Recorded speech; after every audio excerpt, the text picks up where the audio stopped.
One more to go in the regular season for your Red Raiders as they travel out to Tempe for the finale of the Big 12 slate in 2024 and 2025 to face off against the Arizona State Sun Devils. Today's video will look at the key metrics, why this game could be vastly different from the game back in the 806 where, well, there were some points scored. Let's say that in double overtime, right? You may remember that. We'll discuss why it could be a little bit different, as well as look at the latest bracket projections for your Red Raiders, including ESPN having the Red Raiders in a very favorable bracket. Hey, how's it going, everybody? It's RC Maxfield here for the Back to 12 podcast. Appreciate y'all tuning into the video. We're interactive here on the Back to 12 podcast, so you know what I'm about to ask you if you're a loyal listener of the show. You tell me, what's your score prediction for number 9, Texas Tech, out in the desert, Tempe, against the Arizona State Sun Devils? Let me know on the pinned comment below. If you remember, last time these two teams played, they scored well over 100 points each. It went into double overtime. JT Toppin had a 40-piece, right? 40-piece sounds good right now from McDonald's. I digress. Hashtag not a sponsor. But let me know your score prediction down on the pinned comment below for this final Big 12 matchup for the Red Raiders in the 2024-2025 season, at least in the Big 12 slate. All right, let's jump into this because it's going to be a little different because you see the guy on your screen that leads the team in rebounds for Arizona State. Quaidance will be playing in this one. He did not play for Arizona State the last time Texas Tech faced off against them in Lubbock. Now, there is another difference for Arizona State. You may see their leading scorer, BJ Freeman. He was recently dismissed from the team. Okay, so they are without their leading scorer. They do get their 5-star freshman back in Jaden Quaidance, so that's a big step up for Bobby Hurley. But right now, the thing that stands out to me about this Arizona State team, they are 1-8 at home this year. 1-8.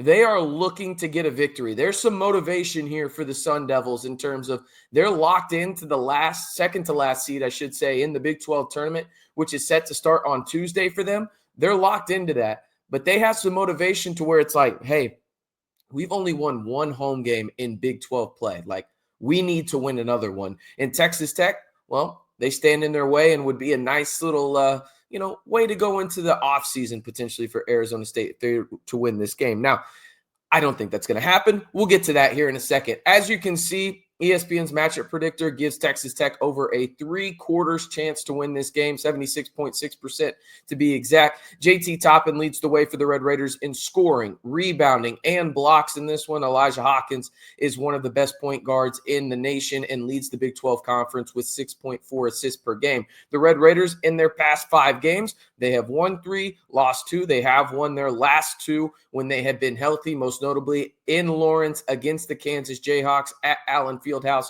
by a score of 78-73. Their latest win was against the Colorado Buffaloes on Wednesday night, the last game out in the 806 this year, by a score of 91-75. Now, Arizona State has lost 4 of their last 5. Their lone win coming on the road because, again, remember, they've only won 1 home game in Big 12 play this year. They beat the K-State Wildcats back on February 23rd there by a score of 66-54. They are on a 3-game losing streak, with the closest game in there being to BYU by 10 points. Now, before we get into the stats that matter and everything like that, I really want to talk to you guys about some odds here for Texas Tech to win the national title. And now these are not in order, but we see it on your screen. Texas Tech, according to the official sponsor of, this podcast during the month of March, the official sportsbook partner, I should say, BetUS, Texas Tech has the 10th best odds to cut down the nets in San Antonio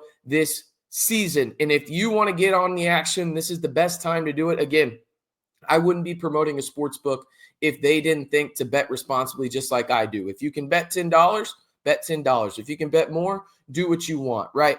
But BetUS believes in betting responsibly, and that's why they're a partner here on the channel. So if you want to get in on the action, again, bet responsibly, of course, you can get a 150% deposit match bonus on your first deposit when you use the promo code YouTube150. Again, that promo code is YouTube150 to get a 150% deposit match on your first deposit over on BetUS, the official sportsbook partner of the Back to 12 podcast for, all of the madness. All right, let's jump into these stats, though. As you can see on your screen, we're going to be looking at this one very, very closely because I think a 2-line is very much in the realm of possibilities for the Red Raiders, but they have to handle business out in Tempe. Texas Tech comes into this matchup against the Sun Devils with the third best scoring offense in the Big 12 with 81 points per game. Arizona State at 9th in the Big 12 at 74.8. Now, defensively, Texas Tech is vastly better,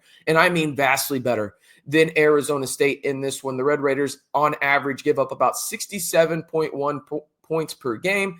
That is 4th best defensively in the Big 12, while Arizona State is 14th in the Big 12, allowing teams to score 76.4 points. We go down and look at the margin there. Texas Tech actually has the 2nd best margin of victory in terms of how many points they score, how many they allow. Texas Tech is nearly at 14 points in terms of the difference, while Arizona State is 14th in the Big 12 in terms of differential, where they allow opponents to score on average about 1.5 points more per game.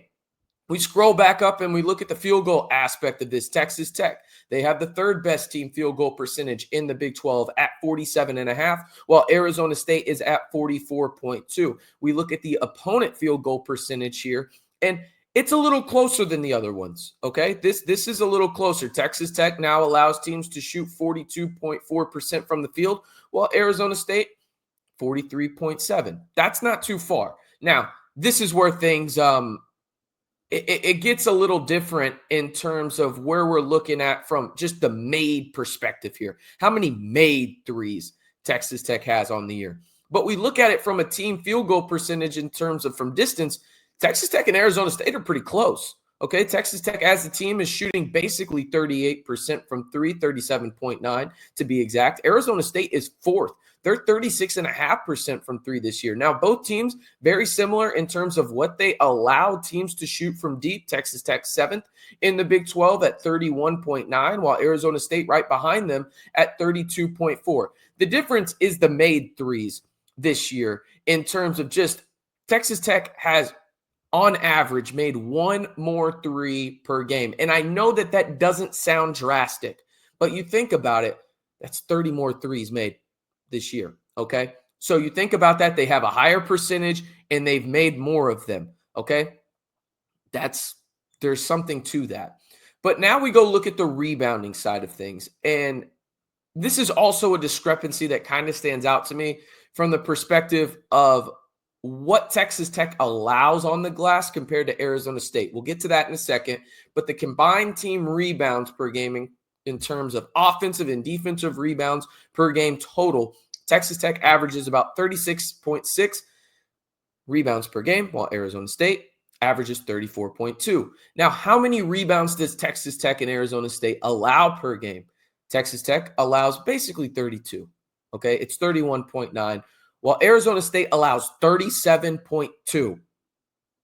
Okay, 37.2 is a lot closer to Texas Tech average, while 31.9, what Texas Tech allows per game, is a lot closer to Arizona State. So again, you're seeing the discrepancy here in the sense of, okay, these numbers are vastly different in terms of combined opponents' rebounds. Now, offensive rebounding, another issue there, where Texas Tech has a big leg up on Arizona State. Texas Tech averages 11.4 offensive rebounds per game. Arizona State, 8.8. When you look at the defensive rebounding, it's very similar, okay?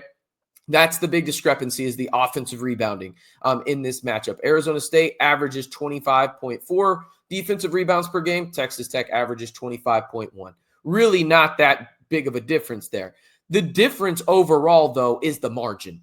Texas Tech, on average, gets 4.6 more rebounds per game than their opponents, while Arizona State loses the rebounding battle on average by 3 rebounds. That means there is a 7.5 rebound differential there between these two teams, at least statistically, coming into this matchup. And this is going to be the biggest thing for me in this one. If Texas Tech can get closer to their average in terms of what they allow teams to rebound while also winning the offensive rebounding battle in this matchup, because again, Quaintance is back and he is a bona fide stud, people, okay?